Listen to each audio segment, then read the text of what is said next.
Sospechando de la empleada, millonario finge irse al trabajo y se queda bajo la cama.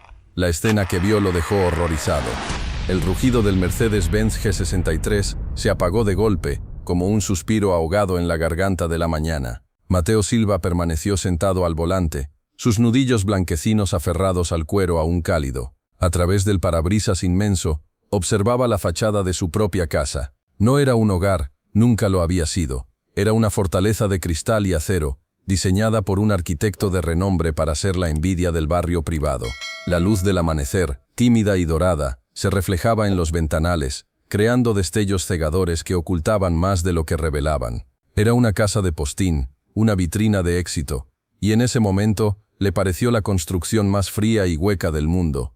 Todo había comenzado con una sombra, una intuición apenas perceptible. Pequeñas cosas, cosas que por sí solas podrían explicarse. Un jersey de Bruno que olía un perfume demasiado dulce, no al suave aroma a jabón de almendras que usaba Elisa, su mujer. La mirada de su hijo Bruno que se desviaba hacia la ventana cuando Sonia, la empleada, entraba en la habitación, una mirada que Mateo había interpretado como el desinterés propio de un adolescente sumido en su mundo. Pero últimamente en esa mirada había detectado un destello rápido, casi animal, y los silencios. La casa se había llenado de un silencio nuevo, pesado, distinto al silencio respetuoso y cómodo que reinaba cuando Elisa estaba. Este era un silencio elástico, tenso, que se estiraba hasta romperse con el ruido metálico de la silla de ruedas de Bruno o con la voz cantarina y excesivamente alegre de Sonia. Ayer había sido la gota que colmó el vaso. Había vuelto temprano de una reunión cancelada. Al acercarse a la puerta de la suite de Bruno, la había encontrado entreabierta. No entraba, no quería molestar. Oyó la voz de Sonia, pero no el tono dulce y empalagoso que usaba delante de ellos. Era un hilillo de voz, frío y cortante. Y no se mueva tanto, Bruno. Ya sabe que me pone nerviosa. ¿Quiere su agua o no? Un susurro ininteligible de Bruno, su voz siempre un poco ahogada de esfuerzo. Hable claro, niño. No le entiendo. ¿Ve? Así no se comunica nadie. Mateo había empujado la puerta entonces, y el escenario que encontró fue perfectamente normal. Sonia, sonriente, le ajustaba la manta a Bruno, que tenía el vaso de agua con pajita en el soporte de la silla.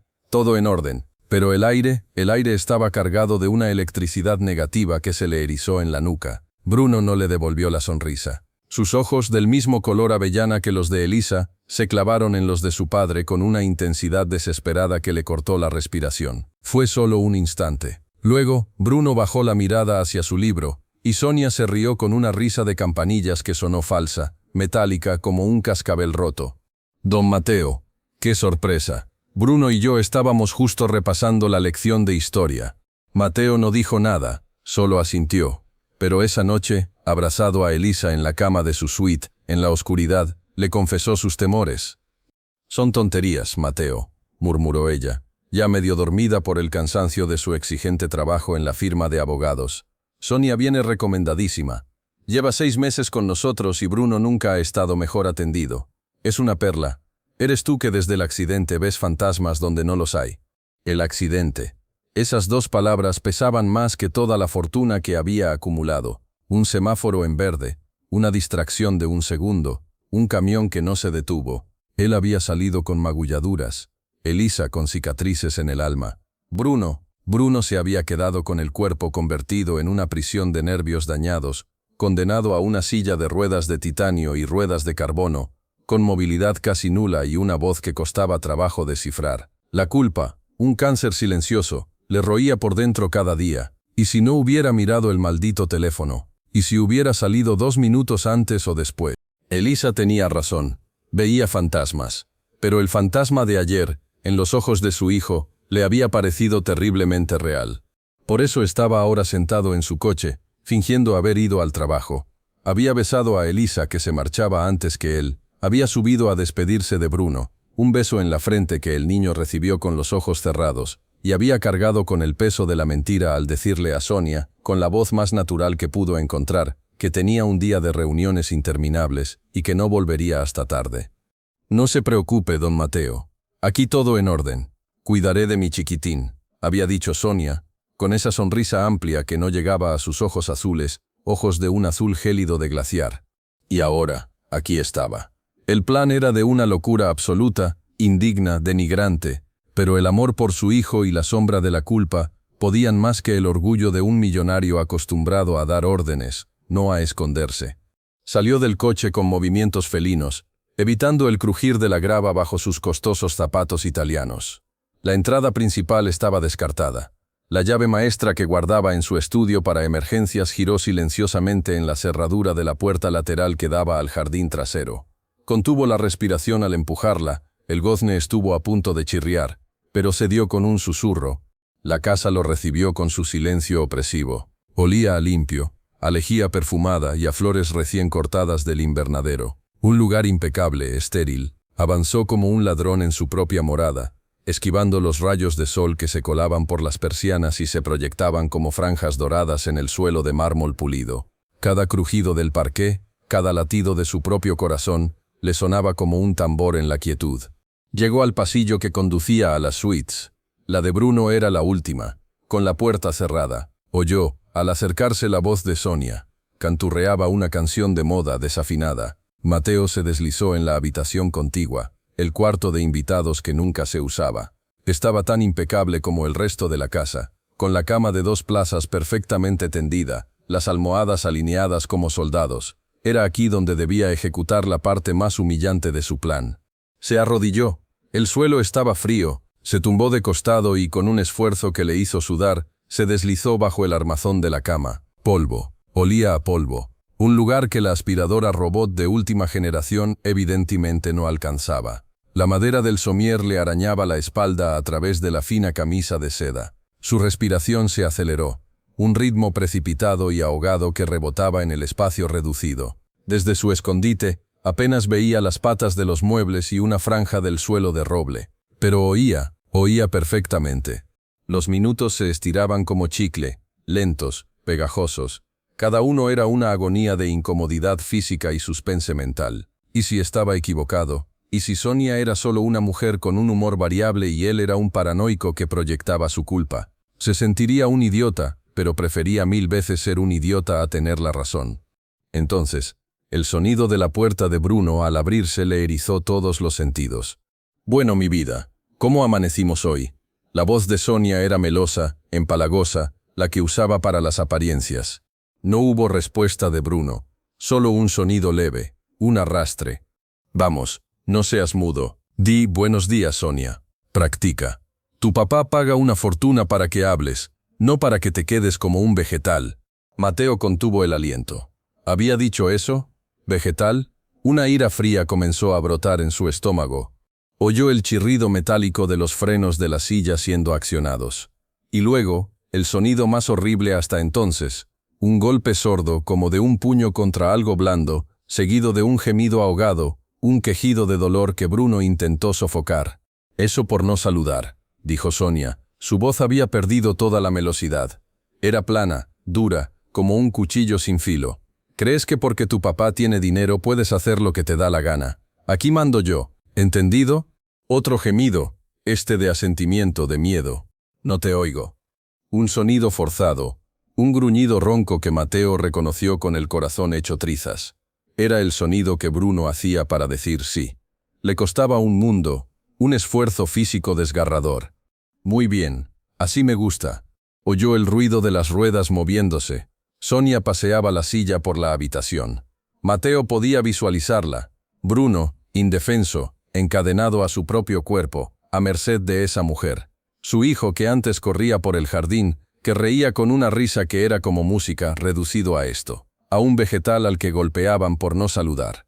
La rabia era un ácido que le subía por la garganta. Tenía que salir. Tenía que estrangularla con sus propias manos. Pero se contuvo. Esto no era todo. Instinto le dijo que esto no era todo. Necesitaba ver más. Necesitaba la prueba irrefutable. La escena que no pudiera negar, que no pudieran barrer bajo la alfombra con disculpas. Pasó una hora. Una eternidad bajo la cama. Sonia ponía música ahora. Una radio con pop insípido. Hablaba por teléfono con alguien, riendo a carcajadas, contando chistes verdes. Le contaba a su interlocutor lo idiota que era su jefe, lo blando que era con el mocoso inútil. Cada palabra era una puñalada. Mateo sentía las lágrimas de impotencia quemándole los ojos, Juró que la haría pagar, la arruinaría. Luego, el sonido del teléfono colgándose. «Bueno, hora del almuerzo, princeso», anunció Sonia con un falso entusiasmo. Oyó el clic de la bandeja de la silla siendo ajustada. El suave tintineo de la cuchara contra el plato. Bruno tenía dificultad para tragar. Necesitaba comida triturada, de una textura específica. «Abre la boca. Vamos. Más grande. ¿Es que no puedes hacer nada bien?» Un silencio.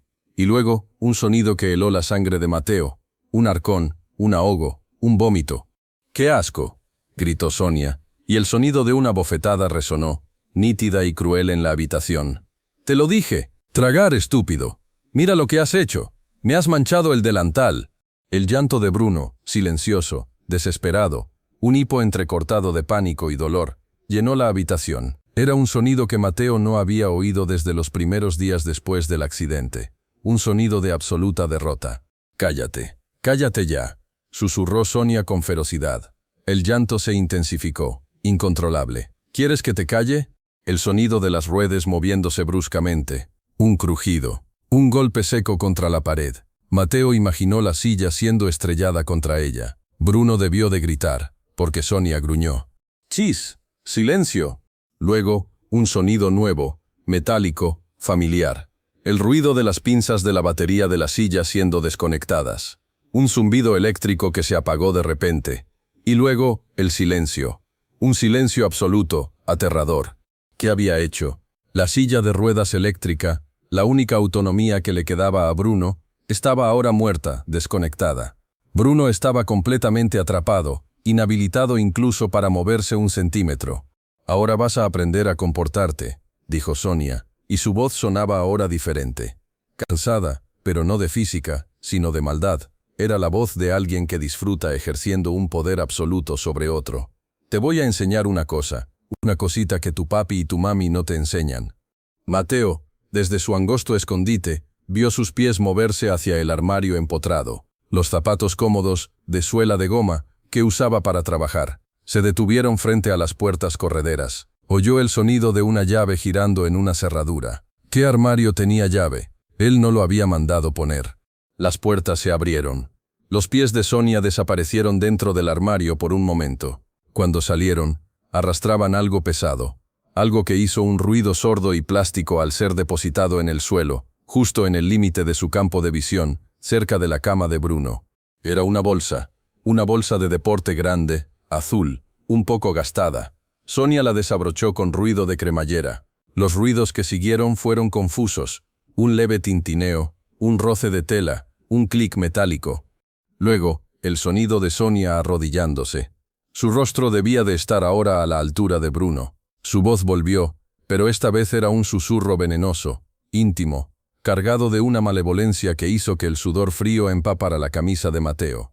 «¿Ves esto, Bruno?», susurró. «Esto es para los niños malos. Para los niños que no comen, que lloran, que no obedecen. Tu papi está muy lejos, tu mami también. Nadie te va a oír. Nadie te va a salvar. Aquí solo estoy yo, y yo decido cuándo usarlo».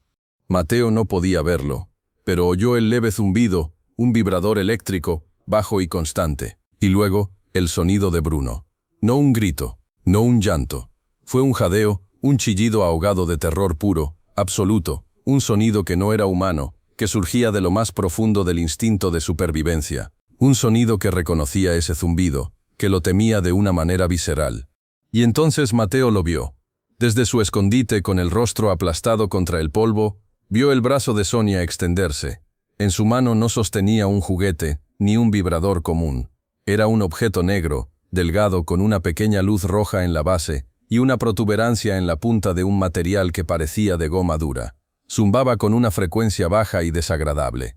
Sonia lo acercó lentamente, con una ceremonia sádica, hacia el cuello de Bruno, hacia ese punto vulnerable justo detrás de la oreja, donde la piel es fina y los nervios se agolpan. «¿Te gusta?», susurró ella, con una voz que goteaba maldad. «Es mi ayudante, me asegura de que mi chiquitín se porte bien». El zumbido se detuvo un momento. Bruno jadeaba, sollozando en silencio, paralizado por el miedo. Mateo podía sentir el pánico de su hijo, podía saborear su desesperación. Su propio cuerpo estaba tenso como un cable a punto de romperse. La ira, El horror, la culpa, una tormenta perfecta que rugía dentro de él. «Shoo, no llores», dijo Sonia, y su tono era ahora casi maternal, lo que lo hacía infinitamente más repugnante. Solo es un recordatorio de quién manda, y de que si se lo cuentas a alguien, si tu papá nota algo, la próxima vez no será aquí. La próxima vez será en tu ojo, ¿entendido? El gemido de Bruno fue de sumisión total, de una derrota que partió el alma de Mateo en dos. Sonia se rió, suave, disfrutando de su triunfo, y entonces hizo algo que congeló la sangre de Mateo hasta solidificarla. Se inclinó aún más hacia Bruno, y con la mano que no sostenía el instrumento de tortura, le acarició la mejilla. Un gesto que pretendía ser tierno, pero que era la caricatura perversa del cariño. «No miradas así, mi amor», murmuró, y su voz adoptó un tono extrañamente posesivo, obsesivo. «No sabes lo difícil que es para mí hacer esto. Es por tu bien, todo es por tu bien. Tengo que corregirte, porque yo sí te veo. Tu papá solo ve un inválido, tu mamá ve un recuerdo triste, pero yo veo al niño hermoso que eres, y vas a ser solo mío. Vas a aprender a quererme, a obedecerme. A mí no les importas, Bruno. Solo yo te quiero de verdad. Solo yo». Las palabras envenenadas, grotescas, flotaron en la habitación. Esto no era solo maltrato. Esto era algo más profundo, más retorcido. Era una posesión enfermiza, una distorsión monstruosa del cuidado. Sonia no solo disfrutaba del poder, creía, en su warp reality que lo hacía por amor, que Bruno le pertenecía. Mateo ya no podía más. La imagen de su hijo aterrorizado, siendo acariciado por su torturadora mientras le susurraba palabras de un amor perverso, rompió todo dique de contención. Iba a salir. Iba a matarla. Iba a... Crack. El sonido fue seco, enorme, como un disparo en la quietud de la casa, la puerta principal de entrada. Alguien había entrado. Sonia se irguió de golpe, sobresaltada. El zumbido del instrumento negro cesó al instante. Mateo la vio moverse rápido, como una araña. Recogió el objeto, lo guardó en la bolsa, cerró la cremallera con un ruido violento y arrastró la bolsa de vuelta al armario. La llave giró en la cerradura. «Cariño». «Hola. ¿Sonia? ¿Bruno? Vine antes. Me cancelaron la conferencia». Era la voz de Elisa. Cantarina, alegre, inocente, llena de la normalidad de un mundo que ya no existía. Mateo, bajo la cama, sintió un vértigo de pánico y alivio. Elisa estaba aquí. Pero, ¿y ahora? ¿Qué haría Sonia? ¿Qué haría él?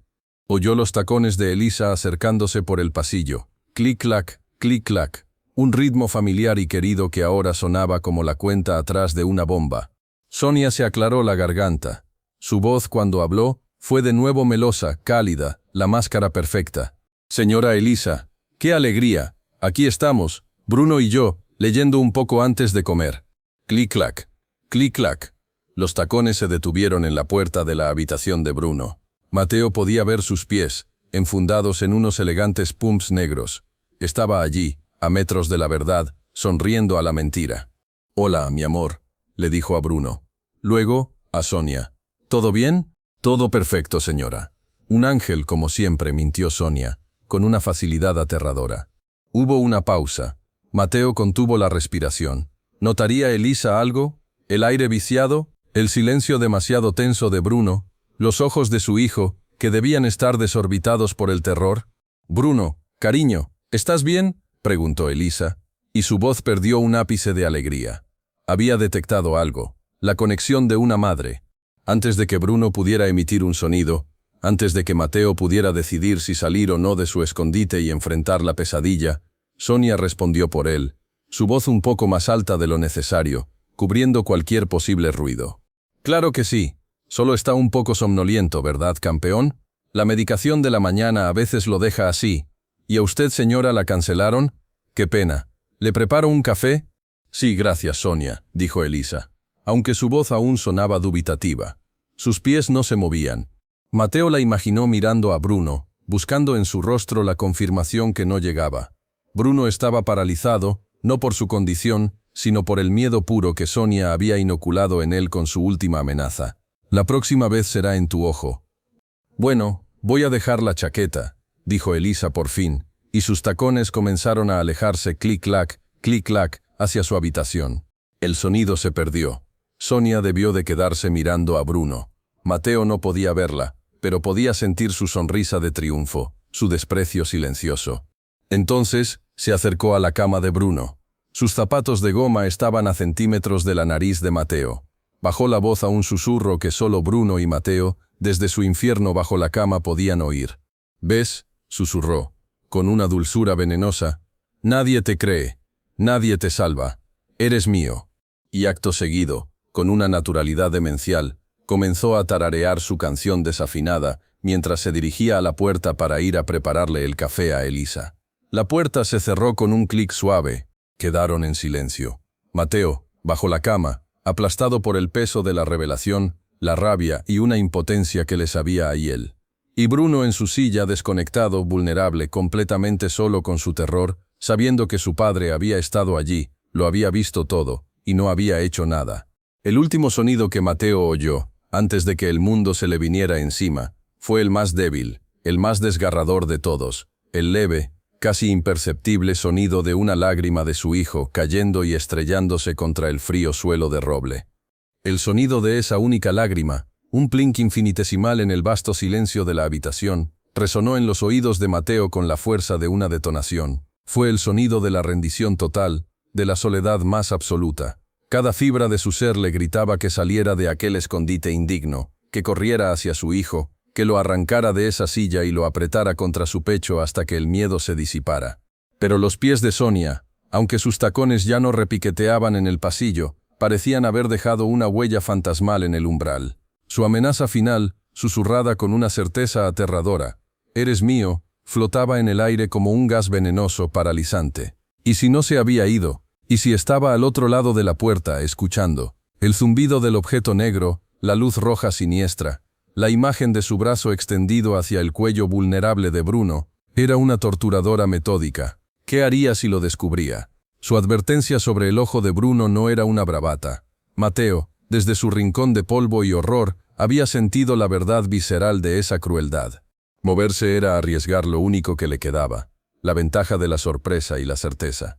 Si salía ahora, sería la palabra de su hijo, con su voz dificultosa, contra la de una mujer que había construido una fachada impecable durante meses. Sonia tenía la llave de ese armario siniestro. Podría deshacerse de la bolsa en segundos. Podría negarlo todo con una sonrisa de condescendencia. Don Mateo, el pobre, la culpa lo está consumiendo, está alucinando. Y Elisa ya predispuesta a creer que él veía fantasmas. ¿A quién creería? El peso de la decisión lo aplastaba contra el suelo frío.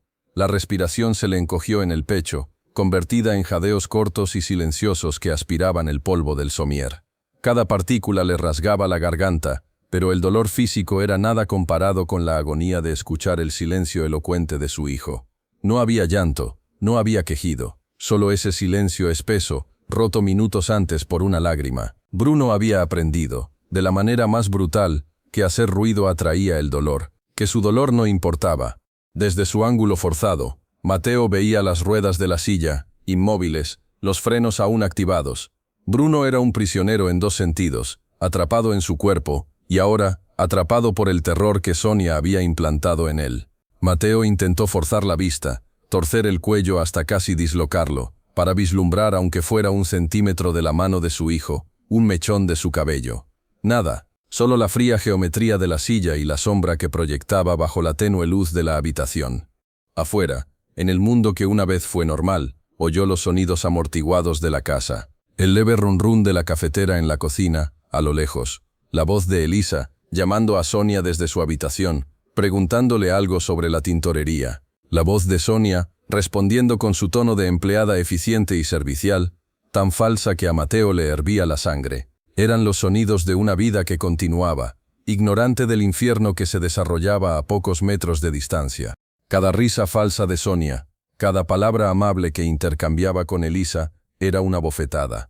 Era una burla a su impotencia, a la farsa en la que se había convertido su familia. Él, Mateo Silva, que negociaba fusiones multimillonarias y no toleraba una coma fuera de lugar en sus contratos, estaba postrado bajo una cama, cubierto de polvo, paralizado por el miedo a una mujer a la que le pagaba un sueldo obsceno.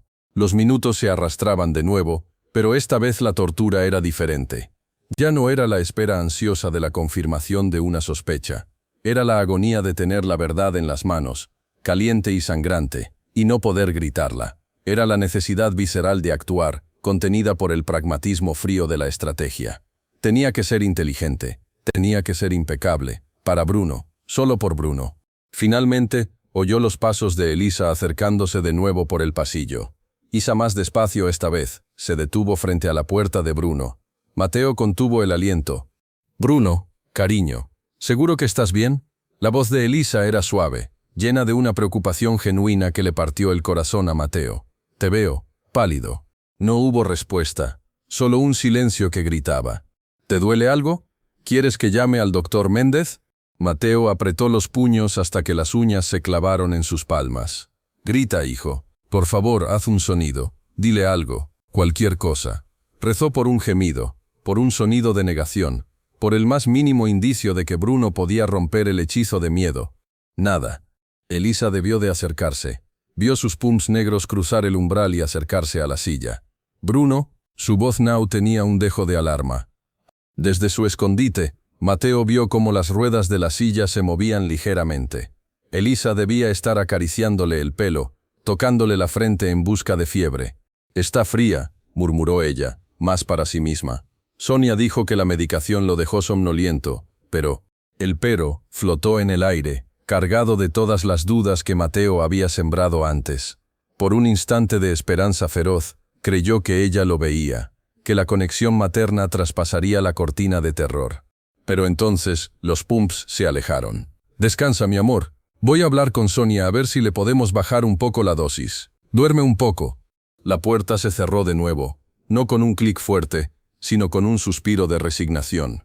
Elisa se había convencido a sí misma, había elegido la explicación más fácil, la que no requería enfrentar una verdad monstruosa. La decepción que inundó a Mateo fue tan amarga como la rabia. Estaban solos, él y Bruno, solos en el campo de batalla. Fue ese sentimiento de abandono, aunque injusto hacia Elisa, quien era otra víctima de la farsa, lo que finalmente le dio la determinación para moverse. Ya no podía quedarse allí.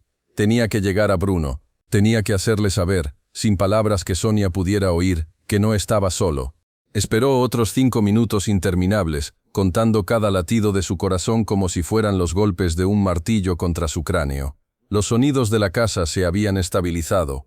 Elisa en su estudio, haciendo una llamada de trabajo. Sonia, moviéndose en la cocina, ahora silbando su canción odiosa. Era el momento. Con una precaución extrema, Vegan a deslizarse desde under la cama. Cada músculo le dolía, agarrotado por la tensión y la postura forzada. El polvo le irritaba los ojos y la nariz. Contuvo un estornudo con un esfuerzo sobrehumano, sintiendo la presión ardiente en sus senos nasales. Cuando por fin estuvo libre del peso del somier, se quedó arrodillado en el suelo, junto a la cama de invitados, sintiéndose vulnerable y expuesto. La habitación de Bruno estaba al otro lado de la pared. Respiró hondo, conteniendo el torbellino de emociones que amenazaba con desbordarle. La rabia, el horror, la culpa, la pena. Tenía que ser frío, tenía que ser calculador. Para Bruno. Se levantó con movimientos felinos y se acercó a la puerta que conectaba el cuarto de invitados con el pasillo. La abrió 1 milímetro, solo lo suficiente para escanear el corredor. Estaba desierto. El run de la televisión en la cocina indicaba que Sonia estaba allí distraída. Deslizándose como una sombra, cruzó el pasillo en 2 zancadas silenciosas y entró en la habitación de su hijo. La escena le golpeó con una fuerza física. Bruno estaba allí, en el centro de la habitación, bañado por la luz de la tarde que entraba por la ventana. Su cabeza estaba ladeada contra el reposacabezas de la silla, los ojos cerrados. Las mejillas estaban manchadas por los zurros limpios de lágrimas recientes. Su respiración era superficial, entrecortada, la de alguien que intenta pasar desapercibido incluso en sus funciones más básicas. La bandeja de la comida, con el puré naranja vomitado secándose en un corner, estaba abandonada en una mesita auxiliar. El olor agrio del vómito se mezclaba con el perfume dulzón de Sonia y el aroma a limpio de la habitación, creando una mezcla nauseabunda. Mateo se detuvo, su corazón se estrujaba. Vio la pequeña mancha húmeda en el suelo de roble, justo donde había caído la lágrima. El mundo se redujo a ese punto y a su hijo. «Bruno», susurró. Su voz era áspera, quebrada por el polvo y la emoción. Los ojos de Bruno se abrieron de par en par, no con sueño, sino con un puro terror instintivo. Su cuerpo se tensó, una reacción involuntaria de miedo. Sus ojos, avellana y tan parecidos a los de Elisa, se clavaron en Mateo con un desconcierto absoluto. ¿Qué hacía su padre ahí? ¿Por qué estaba en casa? Lo había visto todo, y si lo había visto, ¿por qué no había hecho nada? El miedo en su mirada se mezcló con una pregunta desgarradora, y con un destello de esperanza. Mateo cruzó la distancia que los separaba en un instante. Se arrodilló frente a la silla, a la altura de su hijo, haciendo suyo el gesto de sumisión que Sonia había pervertido. Tomó la mano inerte de Bruno entre las suyas. Estaba fría. «Escúchame», susurró Mateo. Su voz era un hilo de voz urgente, cargado de una intensidad que Bruno no le había oído nunca. «Te vi, lo vi todo, lo sé». Los ojos de Bruno se inundaron de lágrimas inmediatamente, silenciosas, que comenzaron a resbalar por sus mejillas. Una convulsión le recorrió el cuerpo, un sollozo ahogado que luchaba por salir. «Chachas, chach, mi niño, mi valiente», murmuró Mateo, acariciándole la mano con una ternura que le temblaba. «No hagas ruido, no puedes saber que estoy aquí, ¿entiendes?» Bruno hizo un movimiento leve con la cabeza, casi imperceptible. Sus ojos estaban fijos en los de su padre, buscando, aferrándose a ellos como a un salvavidas. «Voy a arreglar esto, te lo juro por mi vida. Voy a hacer que nunca más te toque. Pero necesito que seas fuerte, solo un poco más. Necesito pruebas». La expresión de Bruno cambió. El miedo no se fue, pero se le unió una comprensión aguda. Asintió de nuevo, con un poco más de fuerza. Era su hijo, el niño inteligente que siempre había sido, atrapado en el interior, emergiendo a través del terror. «¿Dónde guarda la llave del armario?», preguntó Mateo en un susurro apenas audible. Bruno intentó hablar. Su boca se abrió, pero solo salió un sonido ronco, un quejido de frustración. Mateo sintió una punzada de dolor en el pecho. «No hables, señálalo, con la mirada. ¿Dónde?». Los ojos de Bruno se desviaron hacia la mesita de noche. Luego, hacia un pequeño jarrón de cristal que había sobre ella, donde Sonia guardaba unas florecillas secas. «¿Ahí? ¿Dentro?». Bruno parpadeó 2 veces lentamente, su código para sí. Mateo se movió con la rapidez de un ladrón. Levantó el jarrón, vacío, lo inclinó, nada, lo examinó. Fue entonces cuando notó que la base era de corcho, ligeramente más grande que el cristal. La separó con cuidado, y allí, escondida en un pequeño hueco, estaba una llave pequeña y plateada. La tomó entre sus dedos. Era fría. La llave de la tortura. La llave de su salvación. En ese momento el sonido de unos pasos se acercó por el pasillo. No eran los tacones de Elisa, eran los zapatos de goma de Sonia. El pánico estalló en los ojos de Bruno, una mirada de puro terror que le gritaba a Mateo: «Vete, escóndete». No había tiempo para volver al cuarto de invitados. Los pasos estaban ya en la puerta. Mateo reaccionó por instinto. Se lanzó hacia el suelo y se deslizó bajo la cama de Bruno, justo cuando la manija de la puerta comenzaba a girar. El espacio era más estrecho, más oscuro. Olía a Bruno, a limpieza y a miedo. Desde allí veía menos, solo las patas de los muebles y una porción del suelo. Oyó la puerta abrirse y los zapatos de goma de Sonia entrar en la habitación. «Vaya, despierto». Su voz era dulce como la miel podrida. «Y yo que pensé que estarías durmiendo como un angelito después de nuestro ratito de conversación». Mateo la oyó acercarse a la silla. Vio sus pies detenerse frente a Bruno. «¿Qué tienes en la mano?». La voz perdió toda dulzura de repente. Mateo se dio cuenta, con un golpe de pánico, de que aún tenía la llave agarrada en su puño cerrado. Bruno debía de haberla estado mirando fijamente, con el terror de haber sido descubierto. «Abre la mano, Bruno», ordenó Sonia. Su voz now era un latigazo. No hubo respuesta, solo la respiración entrecortada de Bruno. «He dicho que la abras». Mateo oyó un golpe seco, un manotazo contra el brazo de la silla o contra la propia mano de Bruno. Un gemido ahogado escapó de su hijo. «Una llave», musitó Sonia, y su tono era ahora peligrosamente calmado, pensativo. «¿Y qué hace una llave aquí? ¿De dónde ha salido esto, ¿Se la dio tu papi antes de irse? ¿Estás guardando secretitos con él?». Mateo contuvo la respiración. Estaba a un paso de ser descubierto. Si Sonia se agachaba, si miraba bajo la cama. Pero Sonia no lo hizo. Se rió, una risa baja y desagradable. No importa. Seguro que es de algo sin importancia. Tú y yo no tenemos secretos, ¿verdad, Bruno? Lo sabemos todo el uno del otro. Oyó el sonido de la llave siendo arrojada con desdén sobre la mesita de noche.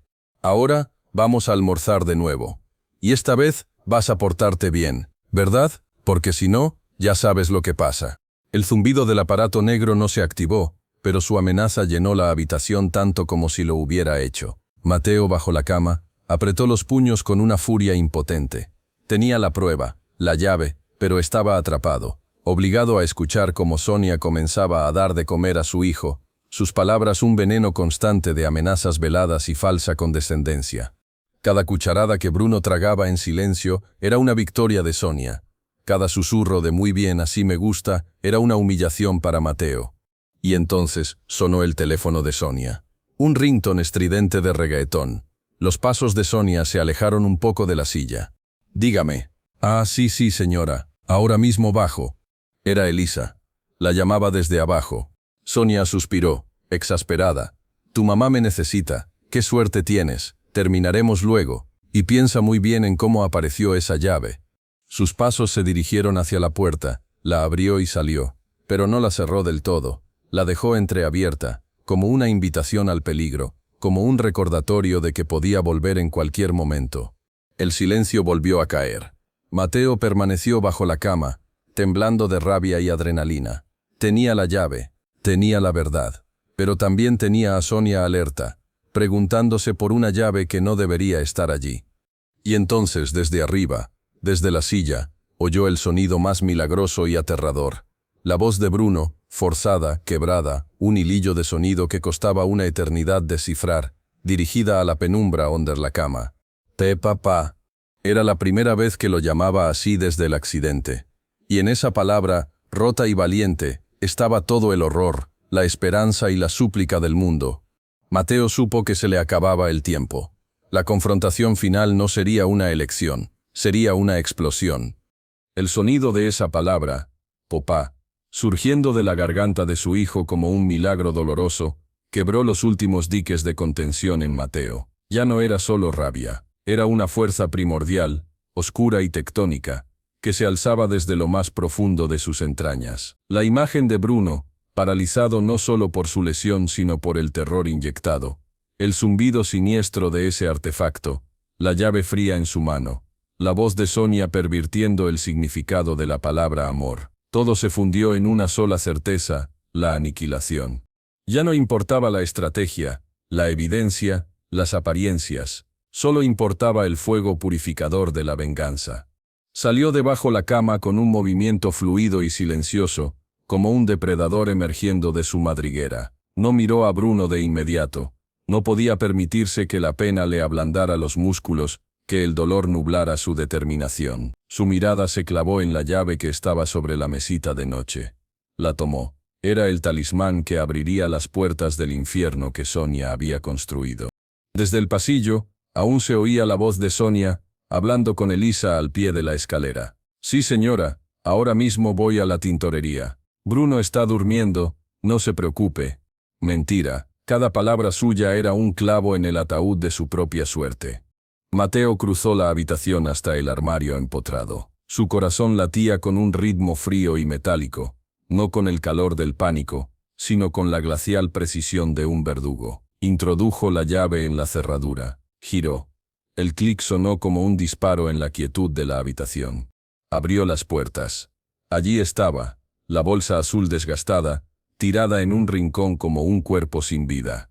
La sacó y desabrochó la cremallera con un ruido áspero, definitivo. El contenido se reveló a la luz de la habitación, el objeto negro, delgado y zumbador, con su luz roja inerte. Jeringuillas desechables, pequeños viales de un líquido claro, paquetes de agujas estériles, y un frasco más grande, con una etiqueta escrita a mano en un inglés técnico que Mateo, por su negocio de importación farmacéutica, reconoció al instante, un poderoso relajante muscular de uso veterinario, extremadamente potente y con terribles efectos secundarios en humanos si se dosificaba mal.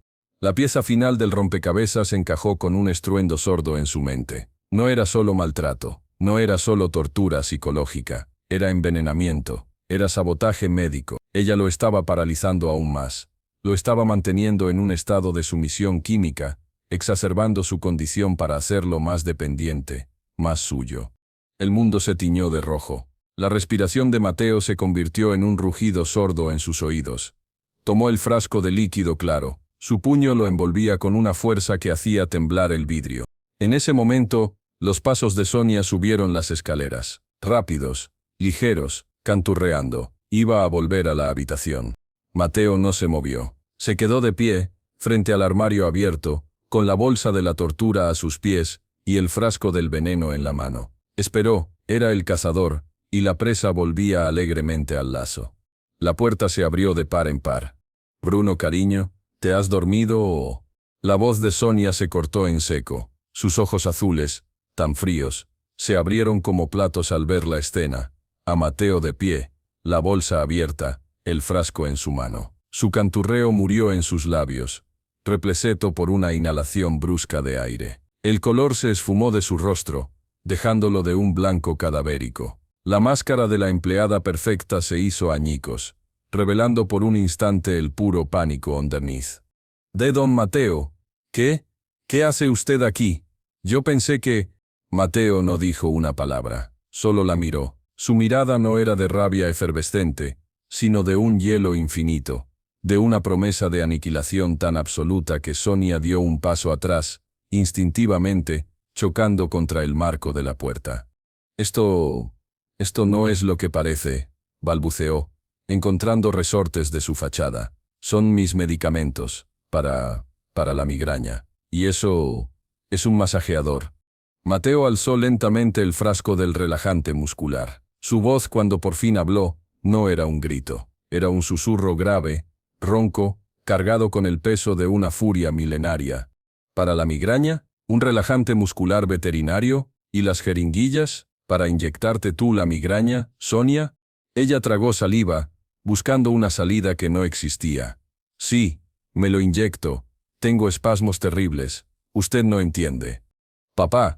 La voz de Bruno estalló en la habitación, débil, quebrada, pero clara como un cristal. Ambos se volvieron hacia él. Bruno, con el rostro empapado en lágrimas, señalaba con un temblor incontrolable hacia las jeringuillas. «Ella, a mí, me pincha». La acusación directa y valiente rompió el último hilo de la comedia. Sonia palideció aún más, si cabía. «Miente, el niño miente, está confundido, no sabe lo que dice». Pero era demasiado tarde. Los ojos de Mateo habían visto la verdad en los de su hijo. El horror que había presenciado bajo la cama se confirmaba con esta revelación aún más monstruosa. Fue entonces cuando Elisa apareció en la puerta, atraída por las voces alteradas. «¿Qué pasa aquí, Mateo? ¿Por qué estás en casa? Sonia, ¿por qué gritan?» Su mirada fue de la cara devastada de su marido, a la bolsa en el suelo, al frasco en su mano, al rostro aterrorizado de Sonia y a Bruno, que sollozaba abiertamente en su silla. «Elisa», comenzó Sonia, intentando una última jugada. «Por favor, don Mateo está alterado». «Cállate». La voz de Mateo no alzó el volumen, pero cortó el aire como un cuchillo. Sus ojos no se apartaban de Sonia. «No digas una palabra más». Se acercó a ella, paso a paso. Sonia retrocedió, pero chocó contra la pared. No había escapatoria. El aura de Mateo era tan intimidante, tan cargada de violencia contenida, que ni siquiera Elisa se atrevió a intervenir. Solo miraba confundida y aterrada. «Vas a confesarlo todo», dijo Mateo, deteniéndose a centímetros de ella. Su aliento le llegó a la cara. «Cada golpe, cada palabra, cada pinchazo. ¿Vas a decirme qué le inyectabas a mi hijo y para qué?» Sonia negó con la cabeza, temblando como una hoja. No sé de qué habla». Mateo alzó la mano que no sostenía el frasco, no para golpearla, no aún, para mostrarle el objeto negro que había sacado de la bolsa. Lo encendió. El cis-dis bajo y siniestro llenó la habitación. La pequeña luz roja se iluminó como el ojo de un demonio. Bruno gritó, un grito de terror puro y ancestral al verlo, y se encogió en su silla intentando huir de lo imposible. Elisa llevó las manos a la boca. «Dios mío, ¿qué es eso?» «¿Te gusta, Sonia?» preguntó Mateo, acercando el artefacto que zumbaba a la mejilla de la mujer. Ella intentó apartarse, pero la tenía acorralada. ¿Te gusta cómo se siente? ¿Es así como se lo ponías a mi hijo? Aquí, lo rozó contra su cuello, o aquí, lo dirigió hacia su ojo. Sonia gimió, paralizada por el miedo. No, por favor, confiesa. El rugido de Mateo finalmente estalló, sacudiendo las paredes de la habitación. Fue el grito de un padre cuyo hijo ha sido profanado, de un hombre que veía el monstruo que siempre había llevado dentro liberarse por una causa justa. La voluntad de Sonia se quebró, las lágrimas de crocodilo comenzaron a caer. Fue solo unas veces, lloriqueó. Solo para que se estuviera quieto, para que no me diera problemas, es que es tan difícil. ¿Y las inyecciones? La voz de Mateo era de hielo de nuevo. ¿El relajante? ¿Para qué? Sonia cerró los ojos derrotada, para que no se moviera, para que fuera más dócil, para que necesitara más. No pudo terminarlo. Pero Mateo lo hizo por ella. ¿Para que necesitara más de ti? ¿Para que nosotros creyéramos que su condición empeoraba y que eras indispensable? ¿Esa era tu juego, Sonia? ¿Envenenar a mi hijo para hacerte necesaria? ¿Para poseerlo? Elisa emitió un sonido ahogado, como si le hubieran apuñalado. Se desplomó contra el marco de la puerta, comprendiendo por fin la magnitud de la pesadilla. Oh, Dios. No. Bruno. ¿Es cierto? Bruno, desde su silla asintió con energía. Sus sollozos eran la confirmación más desgarradora. La mirada de Elisa se transformó. El horror se convirtió en una ira tan feroz como la de Mateo. «Eres una monstrua», le gritó a Sonia. «Le has estado haciendo eso, y yo te creía. Yo te defendía». Mateo ya no la escuchaba. Su atención estaba puesta en Sonia, en la mujer que se había desmoronado frente a él, llorando lágrimas egoístas de arrepentimiento por haber sido pillada, no por el daño causado. «Por favor, don Mateo», suplicó ella, «no me denuncie. Tengo una familia que mantener, me despedirán, iré a la cárcel». Mateo se inclinó hacia ella, hasta que sus labios casi rozaban su oreja. Su susurro era tan frío y cortante como una navaja. «La cárcel es un lugar demasiado amable para ti, Sonia. La cárcel te da comida, techo, una rutina. No mereces esa caridad». Retrocedió un paso. Su mirada recorrió la habitación hasta posarse en Bruno. Su hijo lo miraba, con los ojos llenos de lágrimas pero también de una pregunta. ¿Qué haría él? Mateo le sostuvo la mirada y le dirigió un leve, casi imperceptible, asentimiento. «Confía en mí». Luego se volvió hacia Elisa. «Llama al doctor Méndez. Ahora. Dile que es una emergencia médica grave, que necesitamos un toxicólogo y un neurólogo. Y después, llama a la policía». Elisa asintió, aún temblando, y sacó el teléfono con manos que no le respondían. Sonia sollozó, hundiéndose en el suelo. «No, por favor». Mateo la ignoró. Se acercó a Bruno y se arrodilló frente a él. Le tomó la cara entre sus manos, con una ternura infinita que contrastaba brutalmente con la frialdad que había mostrado segundos antes. «Lo siento, hijo mío», susurró, sus propias lágrimas cayendo por fin, mezclándose con las de Bruno. «Lo siento por no haber visto, por no haber creído, por no haber estado».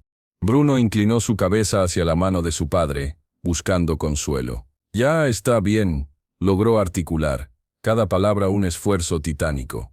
«No, no lo está», dijo Mateo, acariciándole el pelo. «Pero lo estará, te lo prometo, nunca más te pasará esto». Mientras Elisa hablaba por teléfono con voz entrecortada, explicando la emergencia, Mateo se quedó arrodillado frente a su hijo, rompiendo en 1000 pedazos. El millonario poderoso, el negociante despiadado, se había reducido a un padre quebrado, abrazando las piernas inertes de su niño, jurando en silencio que la venganza no había terminado, que la caída de Sonia sería tan lenta y dolorosa como el tormento que ella había infligido, que usaría toda su fortuna, toda su influencia, para asegurarse de que cada segundo de su vida, a partir de ahora, fuera un infierno. Y que sobre todo, dedicaría cada aliento que le quedara a deshacer el daño, a encontrar una cura, a devolverle la luz a los ojos avellana de su hijo. La guerra había terminado, pero la batalla por Bruno apenas comenzaba. Los minutos que siguieron a la confesión de Sonia fueron un torbellino de actividad silenciosa y miradas cargadas de un horror nuevo, compartido. Elisa, con una determinación que brotaba de las cenizas de su incredulidad, colgó el teléfono con el doctor Méndez y immediately marqué el número de la policía. Su voz, al hablar con los agentes, era fría y clara, un contraste brutal con el temblor de sus manos. Dio la dirección, el nombre, y esbozó los cargos: maltrato, agresión, administración de sustancias nocivas sin consentimiento. Mientras lo hacía, sus ojos no se apartaban de Sonia, que seguía acurrucada en el suelo, junto a la pared, sollozando con una autocompasión que a Mateo le resultaba más repugnante que su maldad. Él no la perdía de vista, se había erguido, plantado como un centinela entre la amenaza y su hijo. Ya no estaba arrodillado, pero mantenía una mano sobre el hombro de Bruno, un contacto físico constante, un cable a tierra que ambos necesitaban desesperadamente. Bruno, por su parte, parecía haberse sumido en un estado de shock. Las lágrimas habían cesado, replecetas por un silencio espeluznante. Sus ojos, vidriosos, miraban fijamente la bolsa azul en el suelo, como si el simple objeto pudiera cobrar vida y atacarle de nuevo. Cada pocos segundos, un estremecimiento involuntario recorría su cuerpo, un eco de los espasmos que el relajante muscular y el terror le provocaban. El sonido de las sirenas, primero lejanas y luego estridentes, rasgó la falsa tranquilidad del barrio privado. Los destellos azules y rojos se reflejaron en los ventanales de la casa, pintando la habitación con colores de pesadilla. La llegada de la policía fue un procedimiento frío y eficiente. 2 agentes jóvenes, de rostros serios, escucharon el relato telegráfico de Mateo. Él no mencionó haberse escondido bajo la cama. Simplemente dijo que había vuelto antes de lo previsto y había sorprendido a la empleada en flagrante delito de maltrato y posesión de sustancias no prescritas. Mostró la bolsa, les entregó el frasco del relajante muscular. Cuando uno de los agentes se acercó a Sonia para esposarla, ella rompió a gritar. Él me amenazó. Tiene dinero, va a comprar a todos. Ese objeto no es mío. Él lo puso ahí. El niño está confundido. No sabe lo que dice. Pero sus gritos sonaban huecos, desesperados. La evidencia era tangible. La mirada devastada de Bruno era elocuente, y la frialdad absoluta en los ojos de Mateo silenciaba cualquier duda que los agentes pudieran albergar. La esposaron. El metal cerrándose alrededor de sus muñecas fue el sonido más satisfactorio que Mateo había oído en su vida, más que el cierre de cualquier megacontrato. Al guiarla fuera de la habitación, Sonia lanzó una última mirada hacia Bruno. No era de disculpa, ni de remordimiento, era de pura rabia, de odio por haber sido descubierta. Bruno se encogió, y la mano de Mateo se apretó sobre su hombro. «Nunca más te mirará», murmuró Mateo, con una ferocidad tranquilizadora. «Lo juro». Elisa siguió a los agentes abajo para dar más declaraciones, su rostro pálido pero compuesto. Cuando la puerta se cerró, y los pasos y las voces se amortiguaron, un silencio denso, cargado de secuelas, cayó sobre la habitación. Padre e hijo se quedaron solos, rodeados por los fantasmas de lo ocurrido.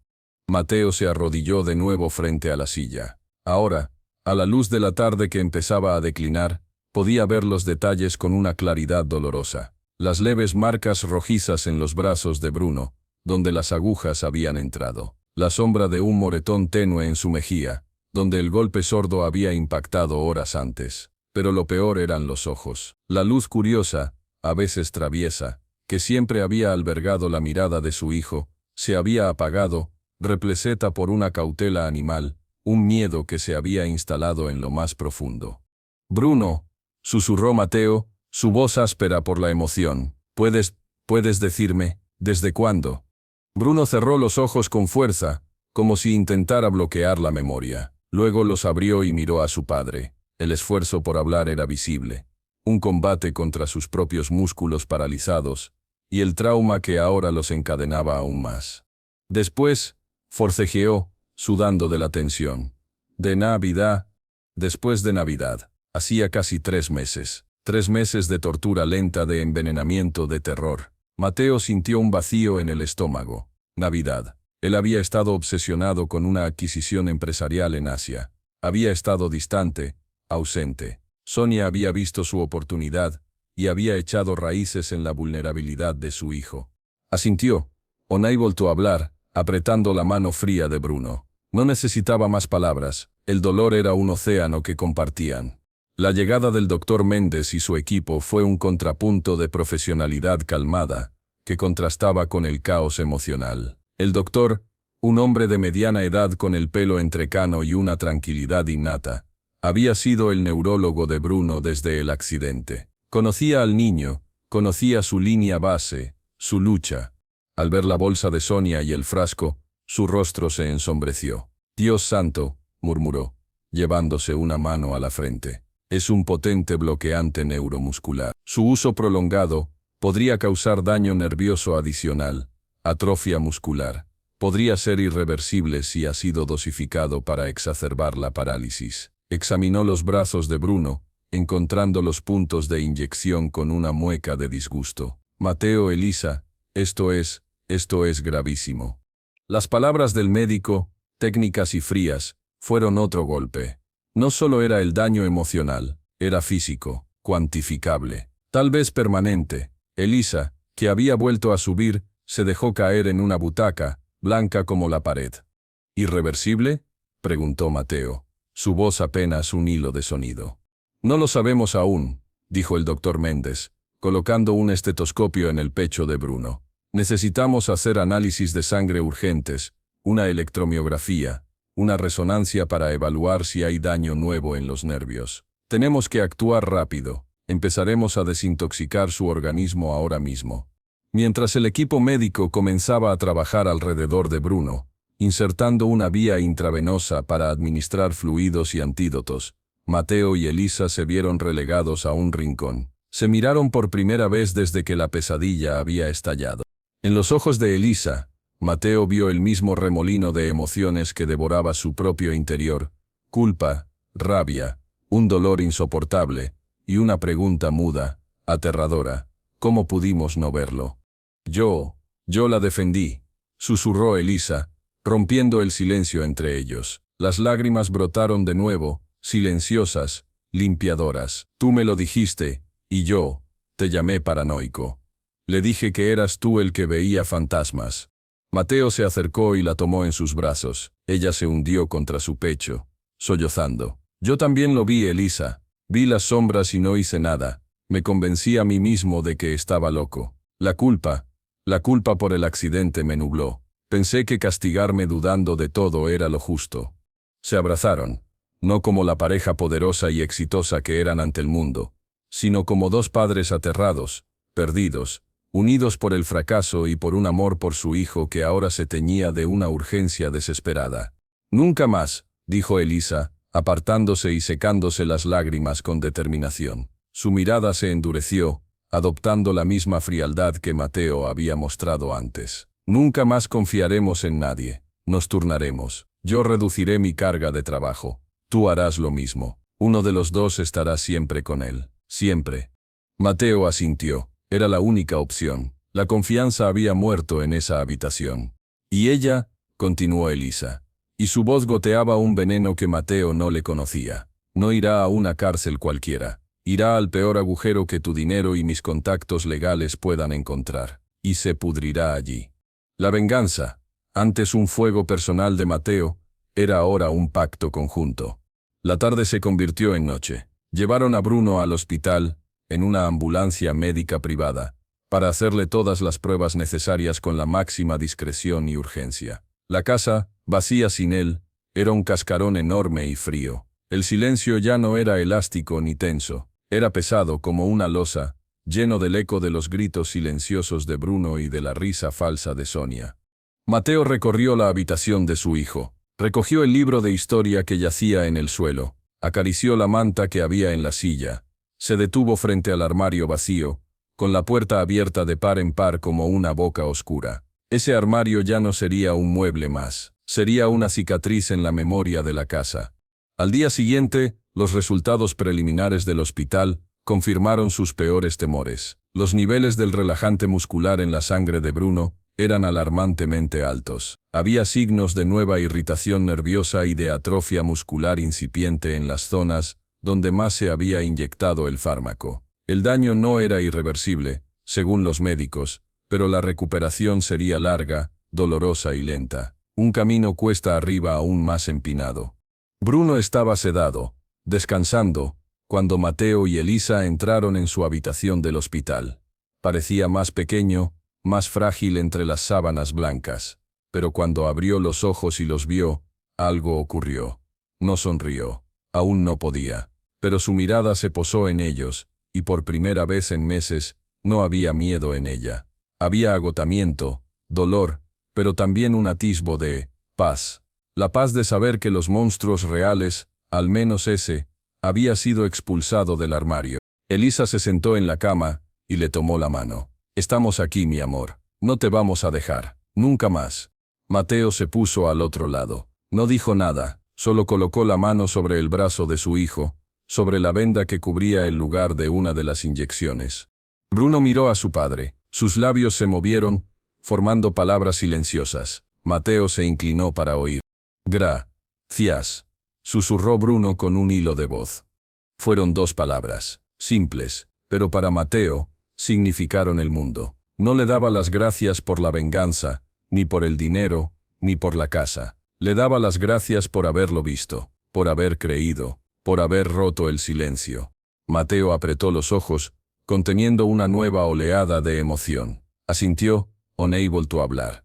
Afuera, el mundo seguía girando, los negocios esperaban, las reuniones se posponían, la vida continuaba. Pero dentro de esa habitación de hospital, una nueva familia empezaba a renacer de las cenizas de la traición. Una familia cicatrizada, más dura, más cautelosa, pero unida por un secreto terrible y por un juramento silencioso: proteger su propio mundo, su frágil paz, a cualquier precio.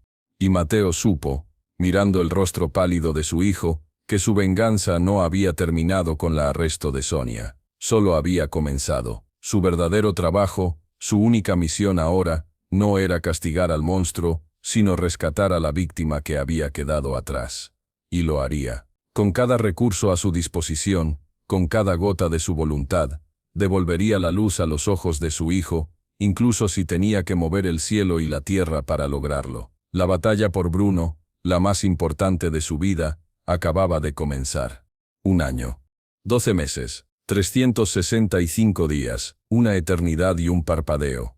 La casa de cristal y acero ya no era una fortaleza fría, sino un santuario cálido. Los ventanales, que antes reflejaban el cielo con arrogancia, ahora dejaban entrar el sol para dibujar caminos dorados sobre las alfombras mullidas, donde Bruno practicaba sus ejercicios. El silencio había sido reemplazado por los suaves compases de la música que a él le gustaba, por el murmullo constante de las terapias, y a veces, por el sonido milagroso de su risa, un tesoro que aún sonaba frágil, pero verdadero. Mateo observaba desde el umbral de la sala. Bruno, sudando de esfuerzo, apretaba con determinación las empuñaduras de unos pedales adaptados para sus manos. Su terapeuta física, Laura, una mujer de fuerza tranquila y sonrisa constante, le animaba con voz calmada. «Un poco más, Bruno. Eso es, ahueca la palma, sí, ahora tira hacia ti». El progreso había sido lento, doloroso, una guerra librada centímetro a centímetro. Los primeros meses fueron los más duros. La desintoxicación del relajante muscular había provocado espasmos agonizantes y noches de insomnio llenas de pesadillas. Bruno se estremecía ante cualquier ruido fuerte, ante cualquier movimiento brusco. La sombra de Sonia era larga y fría. Pero no luchaban solos. Elisa había reducido su carga de trabajo a la mitad, delegando casos en sus socios. Sus tardes ya no eran en tribunales, sino en sesiones de fisioterapia, de logopedia, de psicología. Había aprendido a masajear los músculos tensos de su hijo, a descifrar sus susurros antes de que se frustrara, a sentarse en silencio con él cuando el peso del camino era demasiado.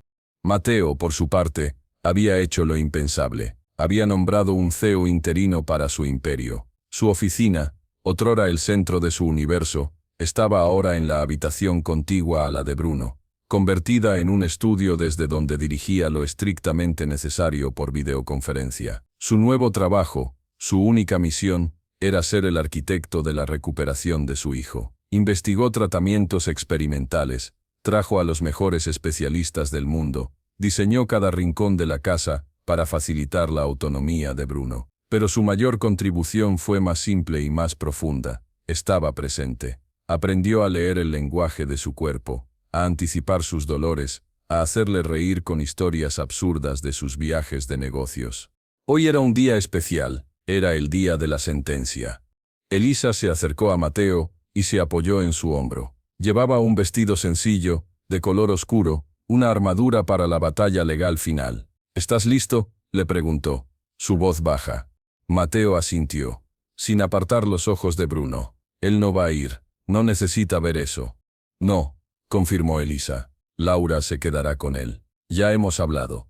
Bruno terminó su serie de ejercicios y se dejó caer contra el respaldo de la silla, exhausto pero con una chispa de orgullo en la mirada. Al ver a sus padres, esbozó una sonrisa pequeña, un gesto que ya no le costaba un esfuerzo sobrehumano. Lo hice, dijo, su voz aún débil, pero mucho más clara. Cada palabra era una victoria. Lo sé, campeón, lo vi, dijo Mateo, acercándose y enjugándole el sudor de la frente con un pañuelo. Tu mamá y yo tenemos que salir un rato. Estarás bien con Laura.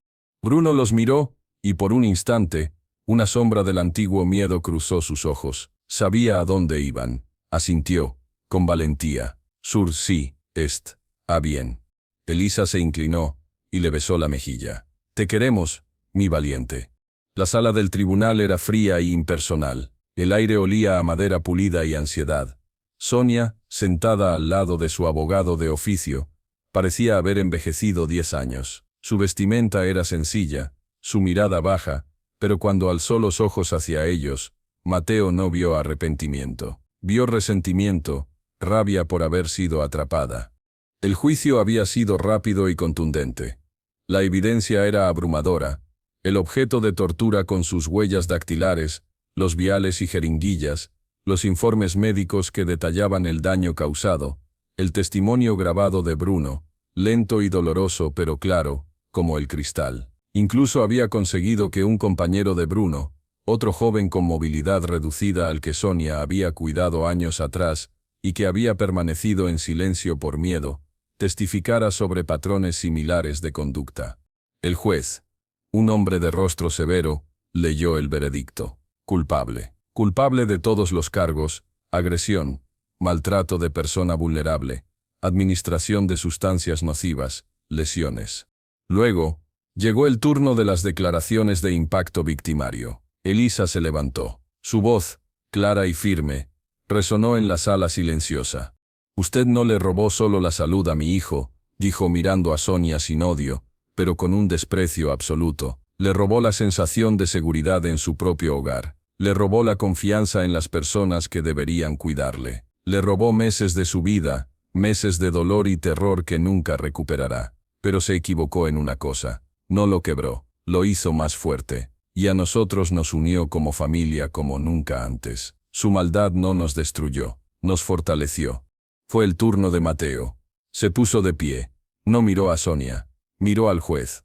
Hay una prisión de máxima seguridad en un estado remoto, comenzó. Su voz era calmada, pero cada palabra pesaba como plomo. Allí, el dinero y los contactos no significan nada. Allí, la rutana es estricta, el confort es nulo, y la esperanza es un lujo que muy pocos pueden permitirse. He donado una suma considerable al sistema penitenciario de ese estado para que mejoren su seguridad y aseguren que los reclusos cumplan sus condenas en su totalidad, sin posibilidad de libertad condicional por buen comportamiento para ciertos crímenes, como los suyos. Finalmente, se volvió hacia Sonia. Su mirada era el invierno absoluto. No deseo su sufrimiento, Sonia. La indiferencia es un castigo mayor. Allí, usted será solo un número que olvidará lo que es la luz del sol, el sabor de la comida decente, la comodidad de una cama blanda, un número que se pudrirá en el anonimato, sabiendo que fuera de ahí, el niño al que intentó destruir está sanando, riendo y viviendo una vida que usted nunca podrá imaginar. Ese será su infierno, la irrelevancia. La sentencia fue la máxima permitida, 25 años sin libertad condicional, a cumplir en la institución que Mateo había descrito. Cuando los alguaciles se llevaron a Sonia, ella ya no los miraba con rabia. Lo hacía con un pavor profundo, visceral. Mateo había cumplido su promesa. La cárcel no sería un refugio, sería una tumba en vida.